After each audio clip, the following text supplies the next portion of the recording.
गाड़ी खोलो, पीछे डिक्की खोलो, हम लोग बैठेंगे।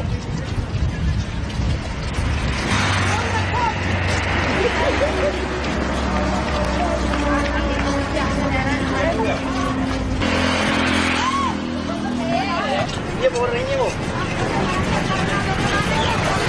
क्या से शुरू जो बिल्कुल एकाएक सड़क पर आ गए हैं और यहाँ पे आप देख रहे हैं कि किस भारी तादाद में लोग। कैसे में उसकी मौत हुई, कैसे मर गई वो?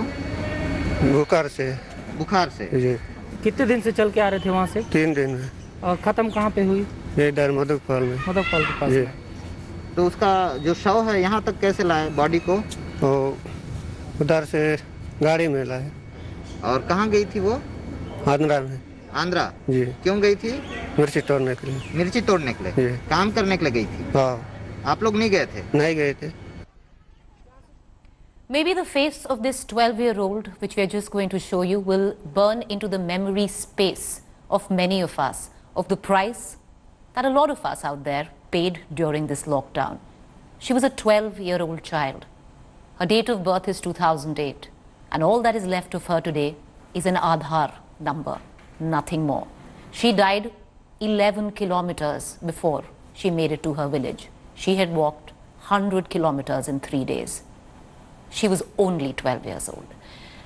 All right, usually we don't like to begin with news such as this, but this was compelling for me. I couldn't get, once I saw the picture of this girl, it was very difficult to move on. That's the reason why we opened to the point with this show. But as usual, I'm going to take you through the latest figures where India stands on its fight against COVID-19, and the numbers right now, viewers, look something like this.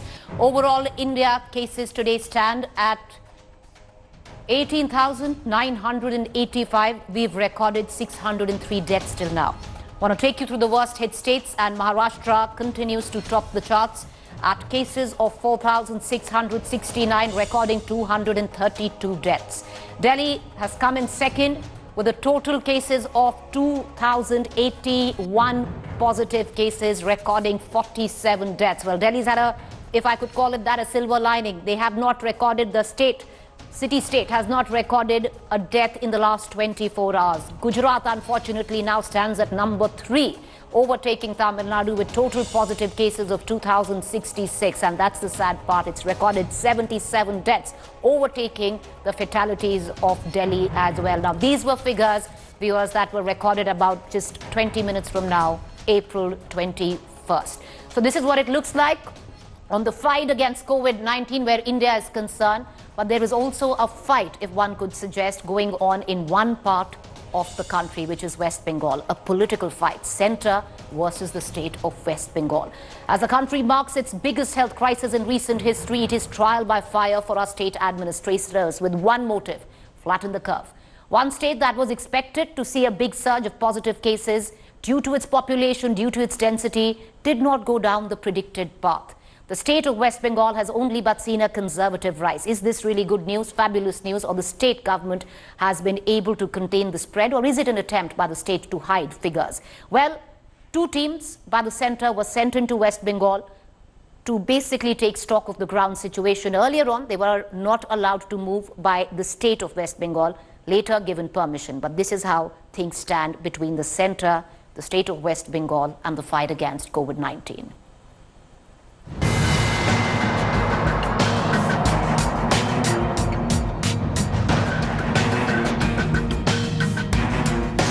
It's the centre versus the state of West Bengal.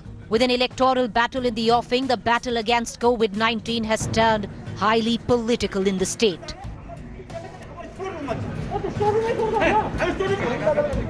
After alleging faulty rapid test kits sent by the centre, the ruling TMC government had initially blocked the 2 interministerial central teams visiting the state to assess the coronavirus ground situation.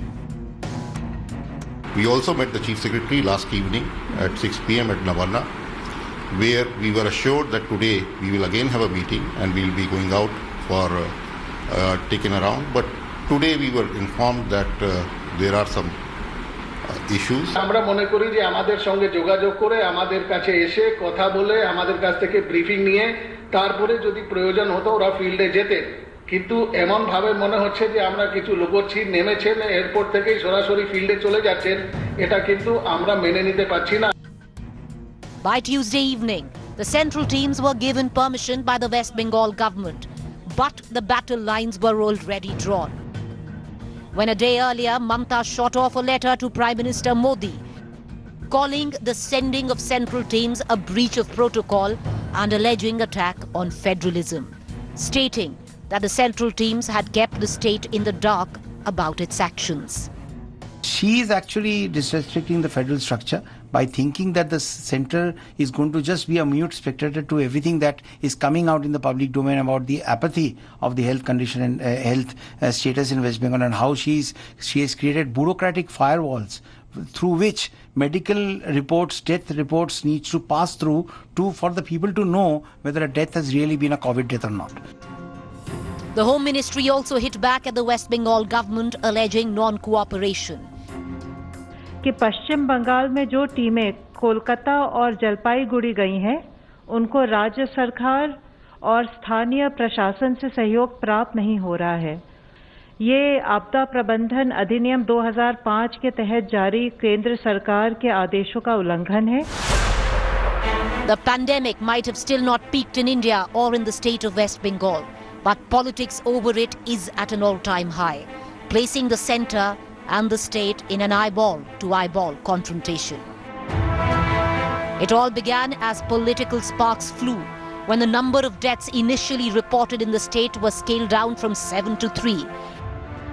The opposition in the state, BJP, smelt blood. Questions were being raised if the state was fudging figures. At face value, West Bengal COVID positive graph showed how well West Bengal was doing compared to other states in the battle against COVID-19. But when read with this graph, showing how little the state was testing, which directly meant lesser positive cases, red flags were raised not just by the opposition, but also medical experts,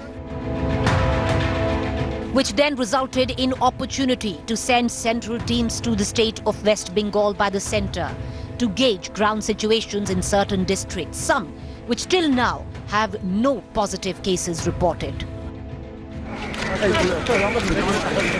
If it's trial by fire for all state administrations, it is the acid test for one woman, Mamta Didi. To contain the spread at any cost, to flatten the curve, to be seen as an able administrator.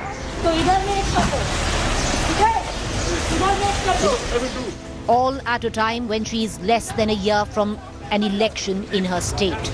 The narrative of that election could very well be laid through this pandemic, of how well the Chief Minister copes, of how well the Chief Minister is being seen to cope. Bureau Report, India Today. हम lockdown नहीं तोड़ भी चाहती हूँ, इसी के लिए मैं आप लोगों को पास नहीं मिल पाया। Our guest and to the point today this evening is Rajya Sabha MP from the TMC, Derek O'Brien joins us. Thank you, Mr. O'Brien, for joining us. My first question, Mr. O'Brien, stems from what is panned down through the course of the day, questions being raised by the governor of West Bengal as well, that if the state had nothing to hide, then why stall the two teams that had come into West Bengal sent by the centre? Well, firstly, I saw the opening package in your story about that 12-year-old girl, and it was a moving package. And I would appeal to Mr. Modi, Mr. Shah, and even their nominated gentleman who's giving these statements there in Bengal, to please put away the politics.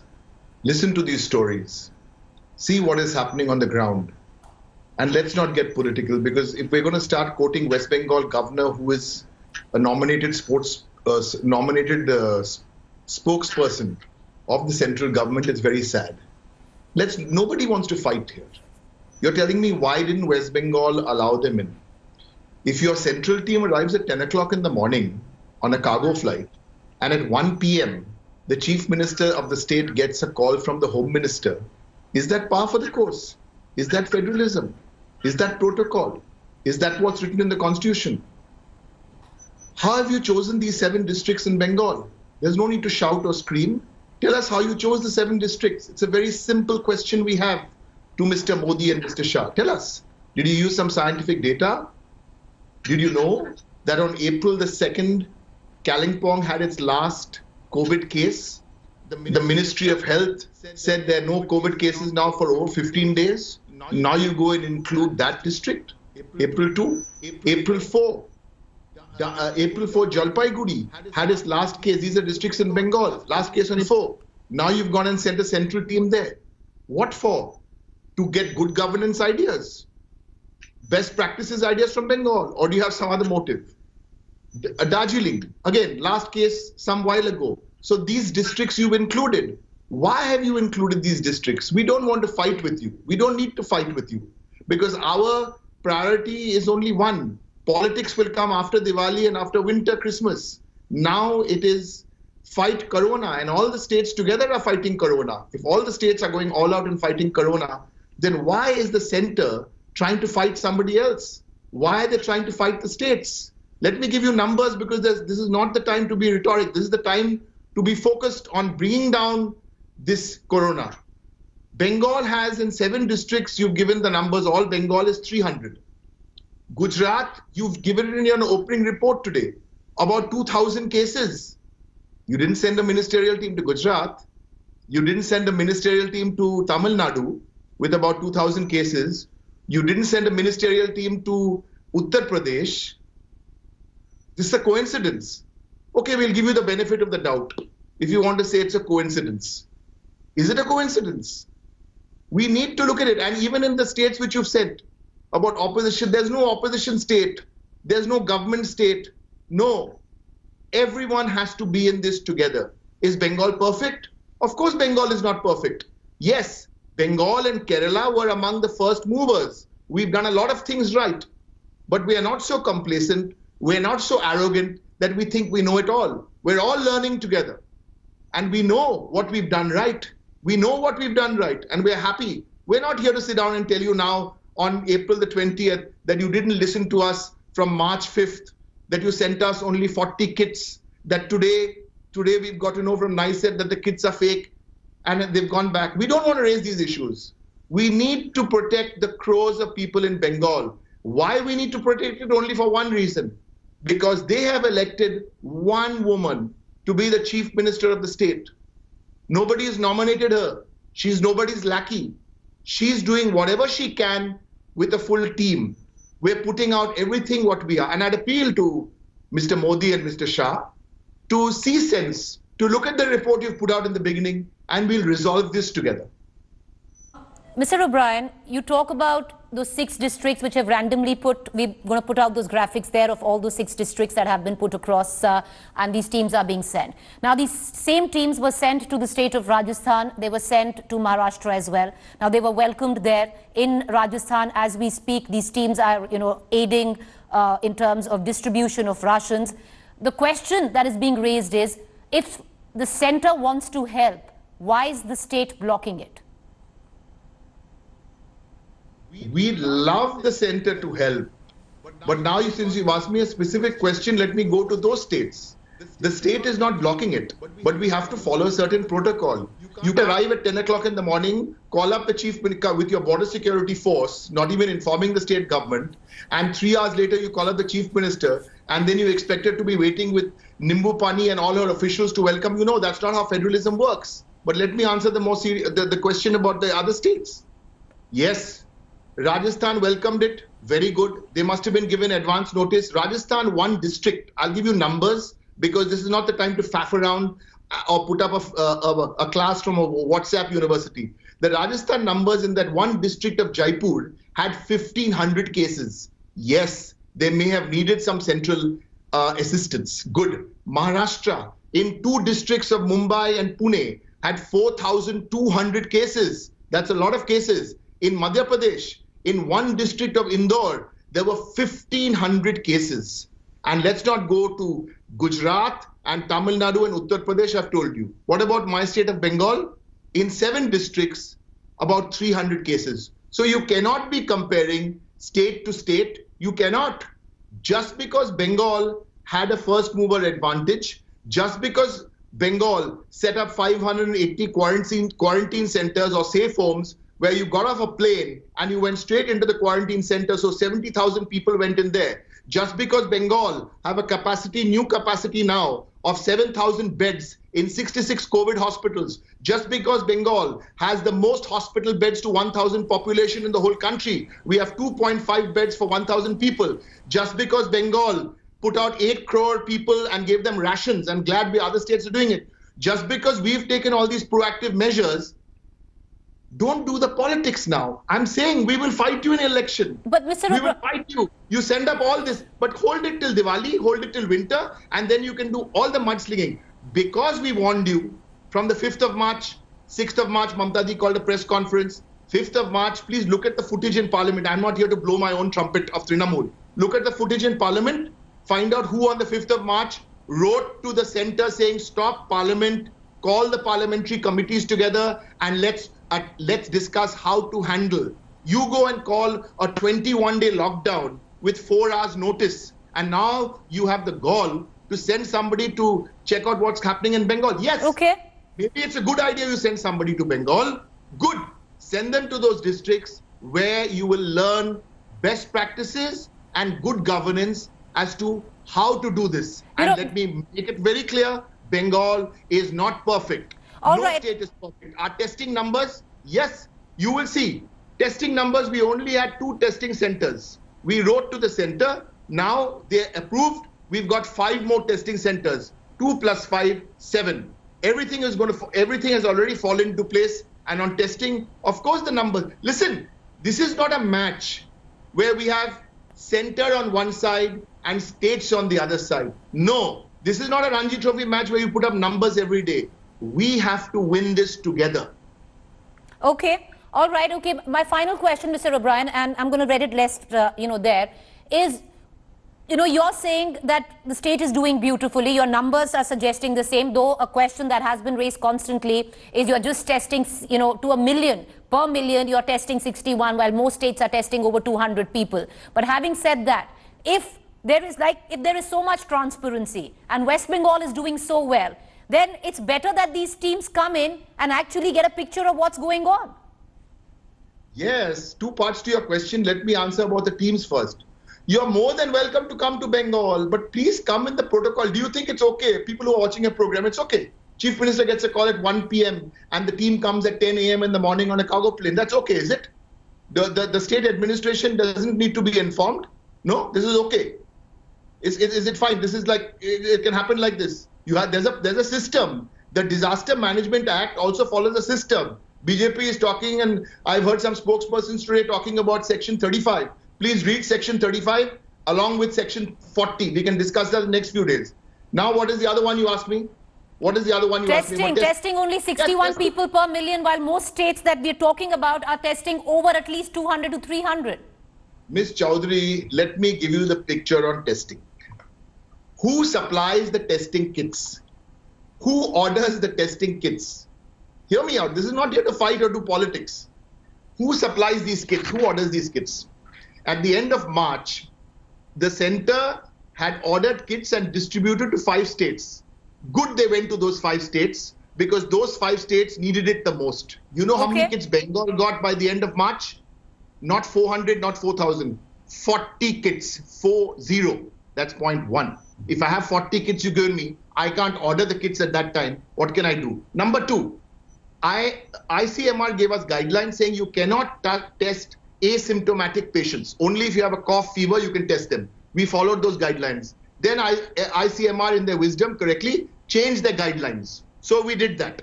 Okay. Now you've sent us... One second. Third point. We had 2 places to test. We wanted more. Can we do it on our own? We cannot do it. We have to apply to the center. Did we apply? Yes, we applied. Now the center has approved 5 more testing. After that, 4th and last point, you have sent us 2 kinds of tests. Now you've sent us the rapid tests, which is for what are they called? chain reaction tests. Those ones now you have withdrawn. Okay. We are following all the guidelines, but please understand, what we could do on our own, we did on our own. What we could do, we do. I think I must make this point. When it came to personal protection equipment, we could order directly. We've ordered 4 lakhs. Okay. N95 masks, we could order directly. We've ordered 3 lakhs. We could source it. So this is not the time. I've given you the reason for I've given you the reason for testing. West Bengal, transparent, good governance.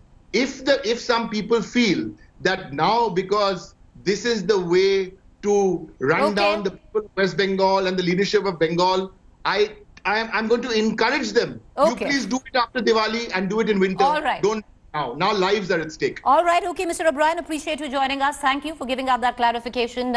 Questions will be asked and we hope to keep getting you right there. Well, till now, West Bengal says that they are doing well and the teams now have been allowed to go out to the districts that they wanted to go and gauge the ground situation. However, there are questions regarding on what is going on in the state of West Bengal in terms of the resistance to the teams with the centre. And those questions were also raised with by the governor of West Bengal, Jagdeep Dhankar.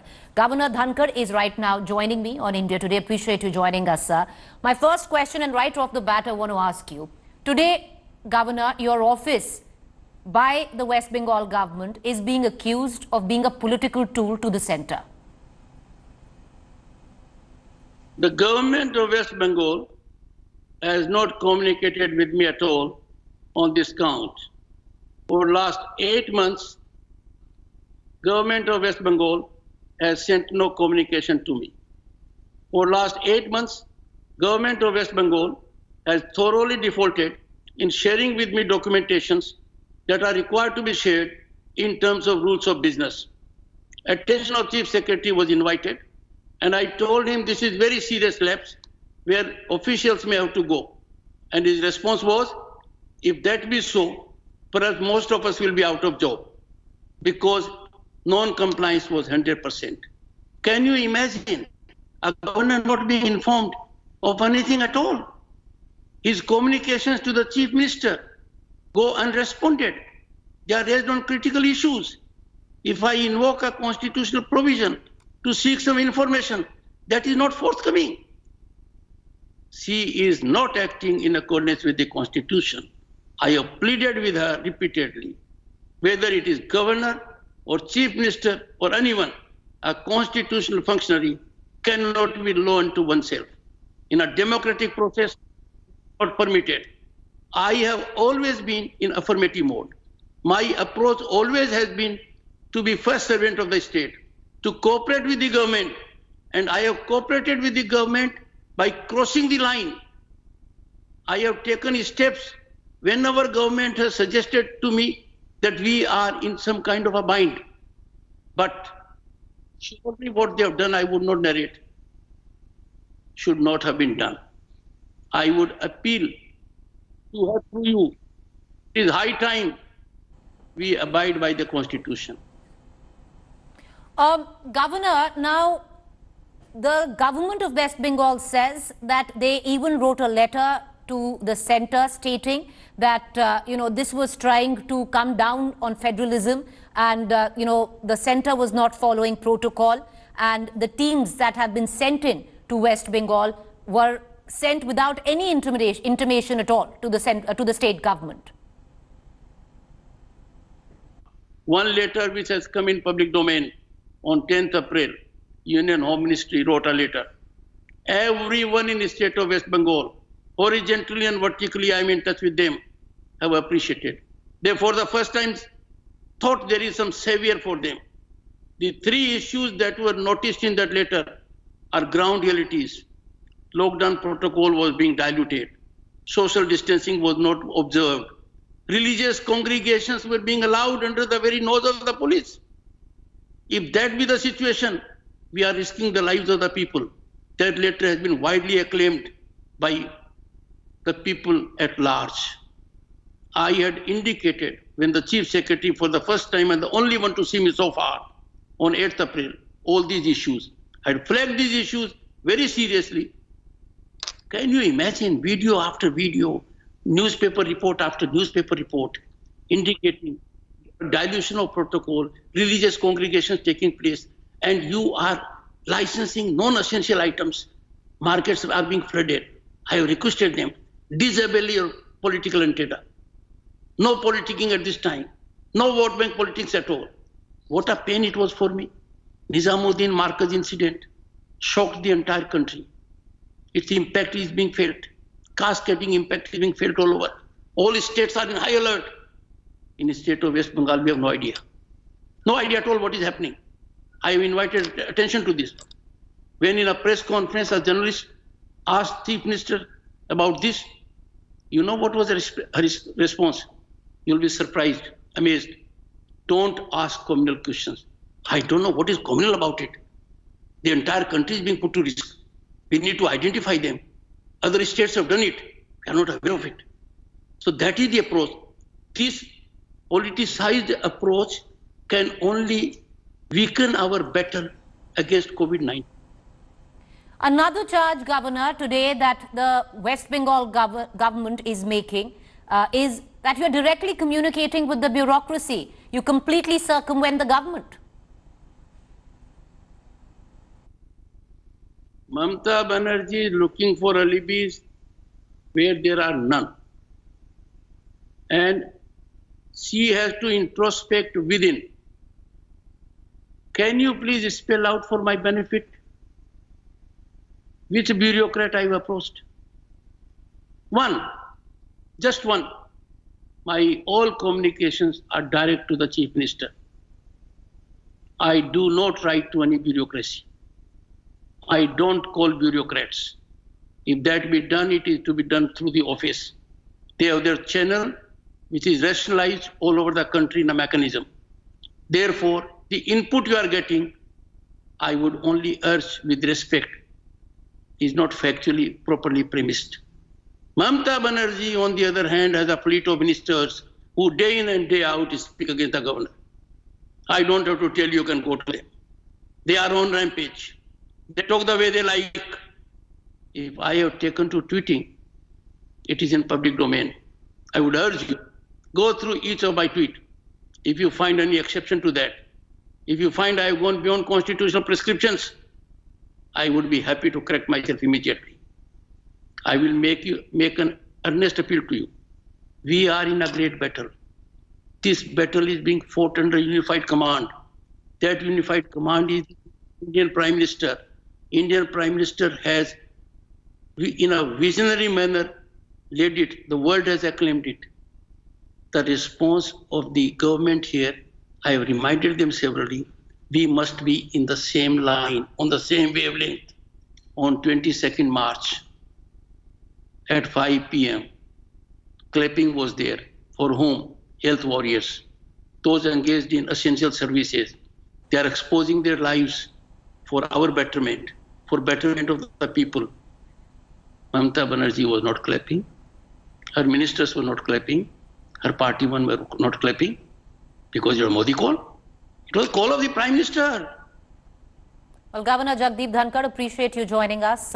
One thing that we want to, right now end to the point with is that in all this politics, and sadly it is playing, whether one admits it or not, the collateral are not the citizens of West Bengal. We'd like to let it rest there. We will revisit the story in days to come. Thank you for joining us. Hi everyone, Preeti Chaudhary here. Hope you like this video. For latest news and analysis, like and subscribe to the India Today YouTube channel. And don't forget to press the bell icon to stay updated. Thank you for watching.